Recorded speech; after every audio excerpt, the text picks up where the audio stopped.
अस्सलाम वालेकुम पाकिस्तान, आप देख रहे हैं रमज़ान मुबारक के हवाले से खुसूसी नशरियात औसाफ रमज़ान। मैं हूँ आपका मेज़बान हसन लियाकत और मेरे साथ हैं गज़ल अशरफ। और जैसे कि आपको पता है कि आज 16वां रोज़ा हो गया है, तकरीबन 15वां रोज़ा है आज। और आज आपको पता है कि जैसे जैसे रोज़े गुजर रहे हैं पता ही नहीं चल रहा कि किस तरह से रोज़े गुजर रहे हैं। एक तो रोज़ों का वैसे ही पता नहीं चल रहा, हाँ एंड की तरफ जा रहे हैं। ये कह सकते हैं कि हम ईद की तरफ जा रहे हैं। एग्जैक्टली ईद की तरफ जा रहे हैं और बाज़ारों में रश भी बढ़ते जा रहे हैं, वो तैयारियाँ भी हैं। उससे पहले आपको पता है बाज़ारों में इसलिए रश था क्योंकि रमज़ान आने वाला था। और आज का दिन तो वैसे ही बहुत मुबारक दिन है, हज़रत हसन अलैहिस्सलाम की विलादत का दिन है। और आज का दिन हमें ये याद भी दिलाता है कि किस तरह से अमन की राह में सुलह का पैगाम दिया गया था। और आज के दिन की अजमत जो है वो बहुत ज़्यादा है। आज का दिन बहुत मोहतरम है और आप सबको भी बहुत बहुत मुबारक हो। अच्छा ख़वातीन हज़रात, हमारी कोशिश होती है कि आपको इस प्रोग्राम में कुछ ऐसे मुनफरिद लोगों से, मुख्तलिफ शोबाए ज़िंदगी से ताल्लुक़ रखने वाले लोगों से मुलाकात करवाई जाए जो कि हमारे कॉन्सेप्ट भी क्लियर कर सकें। बिल्कुल। रमज़ान जो ही आता है गज़ल, तो हमारी जो माएँ हैं ना, वो ये कहती हैं कि रोज़ा रखो, आपकी शुगर पे ये भगा देगा, हाँ। शुगर आपसे दूर कर लेगा। लेकिन हमने देखा है कि रमज़ान कुछ लोग ऐसे भी होते हैं जो रोज़ा नहीं रखते। ये कहते हैं कि शुगर, कुछ लोग रोज़ा हाँ। नहीं भी रखते, कुछ लोग स्मिथ की वजह से रोज़ा रख भी लेते हैं।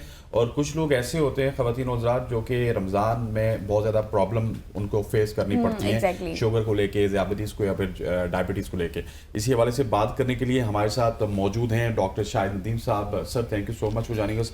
डॉक्टर साहब पिछली दफ़ा आए थे गज़ल, आपको याद है जब वो उम्रा करके आए थे माशाल्लाह से। और हाँ बिल्कुल।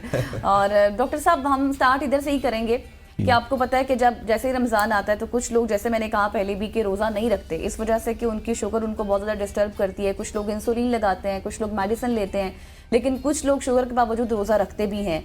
तो क्या प्रोसेस होना चाहिए, इस हवाले से क्या रिकमेंड किया जाता है आपकी जानिब से? देखिए, आपने बिल्कुल सही कहा कि रमज़ान के महीने में डायबिटिक पेशेंट्स दो तरह की कैटेगरी होती हैं। एक वो होते हैं जो कि रोज़ा रखते हैं, बेशक उनको डॉक्टर ने एडवाइस किया हुआ है कि जी आप ना रखें या जो भी मसला है वो रखते हैं, उन्हें रखना होता है। जो दूसरी कैटेगरी है उसमें वो लोग होते हैं जो कि रोज़ा नहीं रखते और कहते हैं कि जी हमें तो शुगर है, हम तो ज़ियाबतीस के मरीज़ हैं, तो इसलिए हमें तो अलाउड ही नहीं ना, हमें तो रिकमेंडेड भी ठीक कर। तो ये दो। अच्छा, अब इसमें तो दोनों अपनी जगह पे, हाँ, लेकिन दोनों हज़ार ठीक है, अपनी जगह पे वो ठीक कर रहे हैं और उसमें कोई उनके एंड पे गलती नहीं है। लेकिन जो रिकमेंडेड है या जो मेडिकल साइंस कहती है वो ज़रा डिफरेंट है। वो इसमें जो रमज़ान में सारे ही डायबिटिक रोज़ा नहीं रख सकते और सारे ही डायबिटिक रोज़ा नहीं रख सकते, रोज़ा रख सकते, ये रॉन्ग स्टेट। अच्छा, अब टेक्निकली क्या है कि ज़ियाबतीस जो है वो दो तरह की होती है आमतौर, वैसे तो कई टाइप्स की होती हैं लेकिन आमतौर पे दो कैटेगरीज में इसको डिफरेंशिएट किया जाता है। एक टाइप 1 है जिसको हम कहते हैं insulin dependent diabetes. Type 1 diabetes वो होती है जिसमें इंसुलिन लगती है, उसके अलावा इलाज ही नहीं। एक टाइप 2 डायबिटीज़ है जो कि नॉन इंसुलिन डिपेंडेंट डायबिटीज़ होती है, उसका दूसरा नाम नॉन इंसुलिन डिपेंडेंट डायबिटीज़ है। जैसे नाम से ज़ाहिर है कि एक वो शुगर है जिसमें इंसुलिन नहीं लगती, गोलियाँ या ओरल मेडिकेशंस होती हैं, लाइफस्टाइल होता है, खुराक होती है, ये सारी चीज़। अच्छा, अब ये दो कैटेगरीज हैं। इसमें अब रिकमेंडेड ये है कि जो टाइप 1 है जो इंसुलिन लगा रहे हैं, जो टाइप 1 वाले डायबिटिक, इंसुलिन वैसे टाइप 2 वाले भी कुछ लोग लगाते हैं, ये नहीं कि अच्छा। जो है टाइप 2 में नहीं लगाई जाती, कुछ लोग लगाते हैं, 1-2% लोग, लेकिन उस पर हम बाद में आते हैं। पहले जो टाइप 1 डायबिटिक होते हैं जो कि इंसुलिन डिपेंडेंट होते हैं, इंसुलिन के अलावा उनका इलाज कोई नहीं है, तो उनको रोज़ा रिकमेंडेड नहीं है।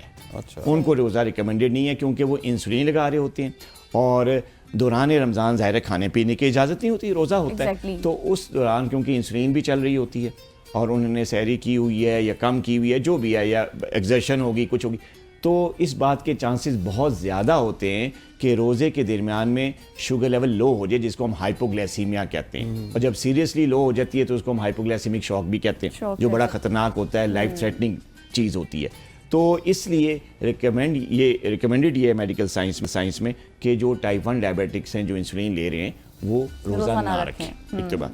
अच्छा, अब टाइप 2 पे आते हैं। टाइप 2 जो डायबिटीज़ है उसमें रोज़े के बड़े फ़ायदे हैं। टाइप 2 डायबिटिक्स जो होते हैं उनके लिए रोज़ा बहुत ज़्यादा सेहतमंद चीज़ है।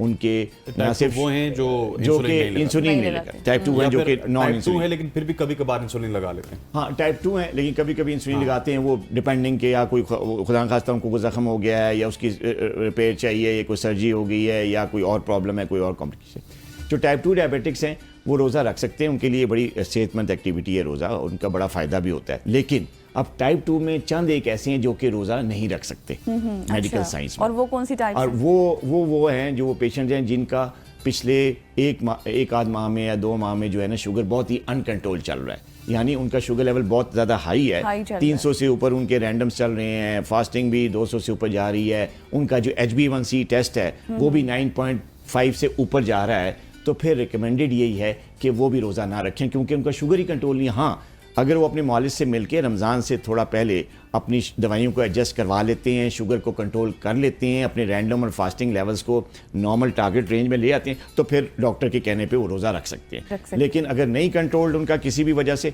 तो फिर वो नहीं रख सकते। इसी तरह वो शुगर पेशेंट टाइप 2 जो कि रमज़ान से पहले 1 माह में या 2 माह में उनके शुगर्स बहुत ज़्यादा लो हो रहे हैं, हाइपोग्लाइसीमिया जैसे मैंने जिक्र किया, बहुत लो शुगर लेवल्स हो रहे हैं और ये एपिसोड्स बार बार हो रहे हैं, और डॉक्टर्स से रब्ता करने के बावजूद जो है ना ये एपिसोड्स में कमी नहीं आ रही और शुगर मेंटेन करने में प्रॉब्लम आ रहा है और हाइपोग्लाइसीमिया ज़्यादा हो रहा है, तो ये लोग भी रोज़ा ना रखें क्योंकि इनको भी इस बात का ख़तरा है कि रोज़े के साथ इनका शुगर लेवल नीचे जा सकता है, जो कि उनको किसी भी किस्म की इमरजेंसी में मुब्तला कर सकता है। तो ये वो लोग हैं। इसके साथ साथ वो टाइप 2 डायबिटिक्स जिनको टाइप 2 डायबिटीज़ की वजह से या उनकी शुगर की वजह से कुछ कॉम्प्लिकेशन है, जैसे क्रॉनिक किडनी डिजीज़ बहुत बड़ी कॉम्प्लिकेशन है जिसको हम डायबिटिक नेफ्रोपैथी भी कहते हैं। अच्छा। जिसमें जो है वो किडनीज़ का काम मुतासर होना शुरू हो जाते हैं, किडनीज़ का फंक्शन जो है वो कम हो जाता है, डिस्टर्ब फंक्शंस हो जाते हैं, तो उनके लिए भी रोज़ा रिकमेंडेड नहीं है क्योंकि रोज़े की हालत में उनका जो किडनी है वो मज़ीद ख़राब होने का ख़तरा बहुत बढ़ जाता है। तो ये जो पेशेंट्स हैं जिस पे क्रॉनिक किडनी डिजीज़ है, इनको भी रिकमेंडेड नहीं है कि ये रोज़ा रखें। इसके अलावा कुछ ऐसी कॉम्प्लिकेशन जैसे डायबिटिक पॉलीन्यूरोपैथी है जिसमें नर्व्स डैमेज हो जाती हैं, या रेटिनोपैथी है, आँखों की भी जो है वो ऐसी कॉम्प्लिकेशन है जो कि बहुत ज़्यादा जो है ना अगर उसमें प्रॉब्लम आ रही है, न्यूरोपैथिक सिम्टम्स ज़्यादा हैं, शुगर भी कंट्रोल नहीं है। अगर सिर्फ छोटी प्रॉब्लम्स की बात करें तो इसके ऊपर भी हम बात करेंगे, लेकिन हम साथ बहुत सारी ऐसी चीज़ें हैं, डिहाइड्रेशन है, पानी की कमी हो जाती है, बहुत सारे शुगर के मरीज़ ऐसे हैं जिनको डिहाइड्रेशन का शिकार भी हो जाते हैं, पानी की कमी भी हो जाती है, उनके लिए कौन सी एहतियाती तदाबीर हैं जो उनको अपनानी चाहिए? हाँ जी, डिहाइड्रेशन का आपने बड़ा अच्छा पॉइंट उठाया। ज़ाहिर रमज़ान में पानी नहीं पी सकता बंदा रोज़े की हालत में, तो डिहाइड्रेशन का ख़तरा तो एक आम आदमी को भी होता है, डायबिटिक पेशेंट्स की भी होता है। तो डायबिटिक पेशेंट्स के लिए डिहाइड्रेशन बहुत ज़्यादा ख़तरनाक है क्योंकि डिहाइड्रेशन उनकी जो शुगर लेवल्स को भी अप एंड डाउन कर सकती है।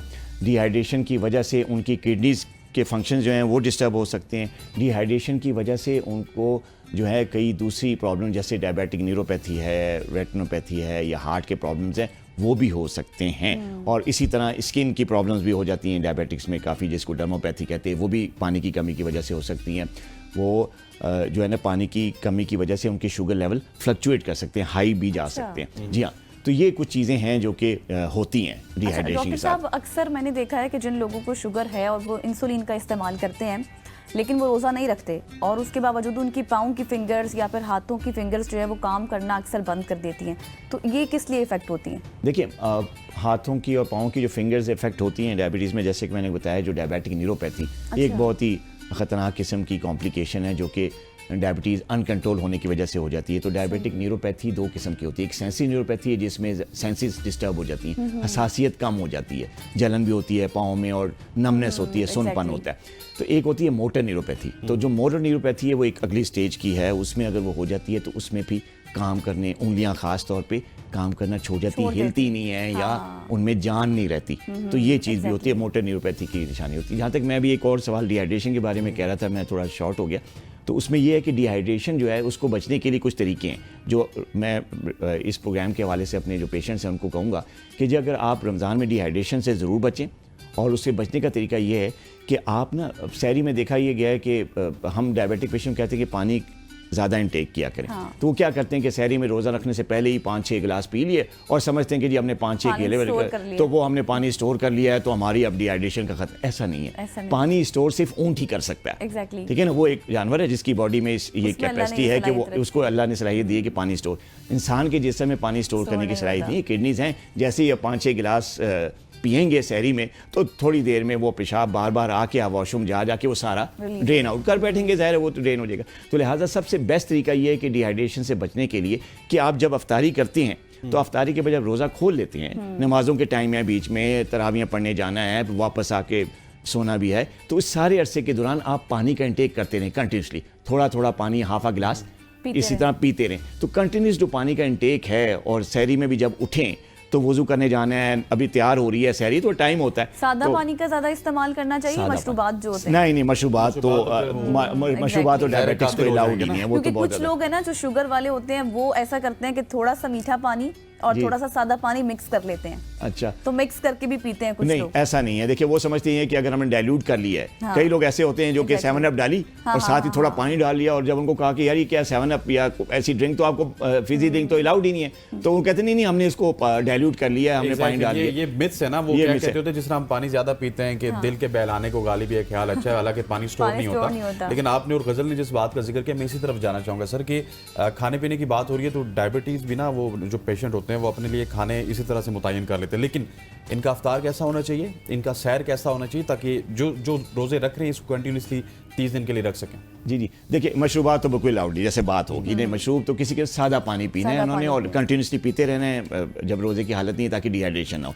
दूसरी बात कि जब सहर कैसे हो, सहरी में देखिए कोशिश करें कि जो है ना, आप तीनों चीज़ें लें जो बेसिक कॉन्टेंट्स है ना अच्छी डाइट के, जैसे कार्ब्स होने चाहिए तो कॉम्प्लेक्स कार्ब्स होने चाहिए, होल ग्रेन लें, जैसे चक्की का आटा है खालिस जिसमें चोकर मिला हुआ है, वो आप रोटी होल ग्रेन की यानी चक्की वाले आटे की लें, या अगर बाजरे का या जौ का आटा है वो भी आपको अगर टॉलरेट करते हैं तो उस किस्म की आप आटे ले सकते हैं, ताकि वो उसकी ग्लाइसेमिक इंडेक्स लो होती है, वो देर तक जो है ना वो स्लोली डाइजेस्ट होता है, तो आपको रोज़े की हालत में वो एनर्जी कंटिन्यूसली मिलती रहती है, आप हाइपोग्लाइसीमिया में लो लेवल में नहीं जाते, तो होल ग्रेन का इस्तेमाल करना चाहिए।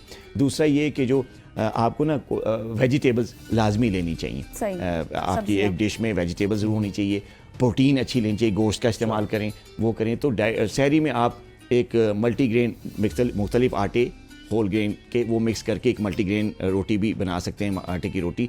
उससे ये है कि आपको भूख भी नहीं लगेगी सारा दिन, आपको रोज़ा भी नहीं लगेगा, प्लस जो है ग्लाइसेमिक इंडेक्स उसका लो होता है, तो आपकी शुगर स्पाइक नहीं करेगी। और आप प्रोटीन भी ले रहे हैं, उसमें आपको प्रोटीन की जो ताकत है वो भी मिल रही है, साथ वेजिटेबल्स हैं, दही ले सकते हैं आप बग़ैर मीठे के, लस्सी आप ले सकते हैं बग़ैर मीठे के। तो उसमें नमक लस्सी में अगर आप डालना चाहते हैं तो अपने मॉलिज की हिदायत के मुताबिक डालें, क्योंकि कुछ डायबिटिक हाइपरटेंसिव भी होते हैं, ब्लड प्रेशर के मरीज़ भी होते हैं, तो उसमें नमक अलाउड नहीं होता। तो फिर आप सादा लस्सी बग़ैर मीठे और नमक के ले सकते हैं, 2-3 गिलास ले सकते हैं, वो भी आपके लिए ठीक है। दही का इस्तेमाल कर सकते हैं। होती है जैसे 7 अप भी अक्सर शुगर फ्री होती है, लोग ले लेते हैं, बहुत सारी सी चीज़ें हैं, तो वो आप रिकमेंड करते हैं? देखें, शुगर फ्री ड्रिंक्स जो हैं वो अगर कभी कभी जैसे कोई अफ्तार पार्टी है, किसी ने बुलाया है, सारे पी रहे हैं, तो अगर आप डायबिटिक हैं, आपको अलाउड नहीं है सॉफ्ट ड्रिंक, तो चलें आप एक आध शुगर फ्री या ज़ीरो ड्रिंक जो है वो ले सकते हैं जिसमें शुगर नहीं है, लेकिन इसको आदत ना बनाएं, क्योंकि जो सैक्रीन या जो केमिकल उसमें डाले गए होते हैं वो भी आपको ज़्यादती की सूरत में नुकसान पहुंचा सकते हैं। सादा पानी बेस्ट है, मिनरल वाटर बेस्ट है।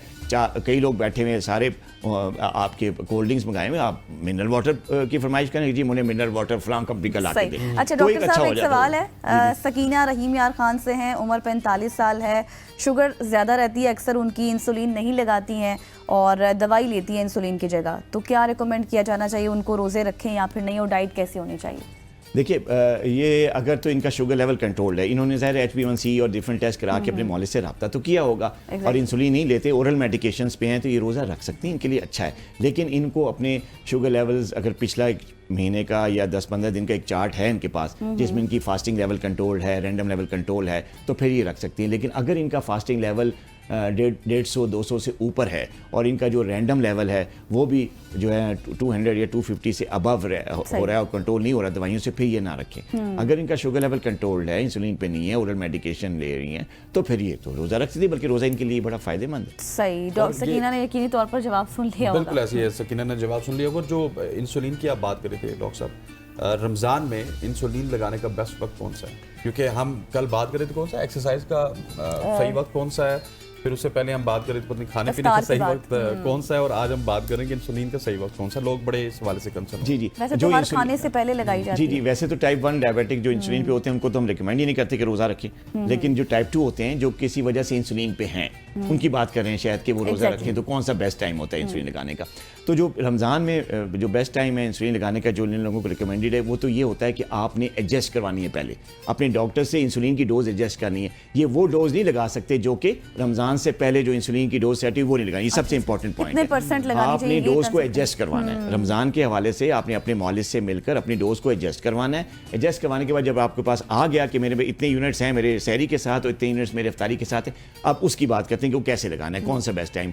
तो सहरी खाने से पहले रिकमेंडेड जो डोज आपको अलाउड है डॉक्टर की तरफ से, सहरी खाने से कोई, अब इंसुलिन डिफरेंट किस्म की है जो कि मिक्स इंसुलिन है। प्री मिक्स इंसुलिन में 2 किस्म की इंसुलिन मिक्स होती है, जैसे मिक्स स्टार्ट है, ह्यूमलिन 70-30 है, इंसुगेट 70-30। तो इस किस्म की इंसुलिन लगाने का बेस्ट वक्त है कि वो सुबह सहरी से 20 मिनट या आधा घंटा पहले वो लगा लिया जाए, उसके बाद आधे घंटे बाद या 20 मिनट के बाद सहरी की जाए। और अफ्तारी में क्योंकि ज़ाहिर रोज़ा होता है फ़ौरन इंजेक्शन नहीं लगा सकते, तो अफ्तारी में भी आप अफ्तारी शुरू होने से 15-20 मिनट पहले इंजेक्शन लगा सकते हैं। इंजेक्शन कोई खुराक नहीं है जिससे रोज़ा टूटे, ठीक है ना। तो रोज़ा खोलने से 15-20 मिनट पहले आपने मिक्स वाली जो इंसुलिन है, इंसुगेट है, ह्यूमलिन 70-30 है, मिक्स स्टार्ट 70, वो आप लगा सकते हैं। जहाँ तक अल्ट्रा शॉर्ट एक्टिंग इंसुलिन का ताल्लुक है, कुछ लोग शॉर्ट एक्टिंग इंसुलिन ले रहे होते हैं जो कि बड़ा थोड़ी ड्यूरेशन के लिए होता है, तो उसके लगाने का बेस्ट टाइम ये है कि वो सहरी से तकरीबन 10 मिनट पहले लगा ली जाए और अफ्तारी से 10 मिनट पहले लगा ली जाए। तो ये बेस्ट टाइम्स हैं। Thank you so much doctor साहब, आपने वक्त दिया। थैंक यू सो मच इनाम साहब, आपका भी।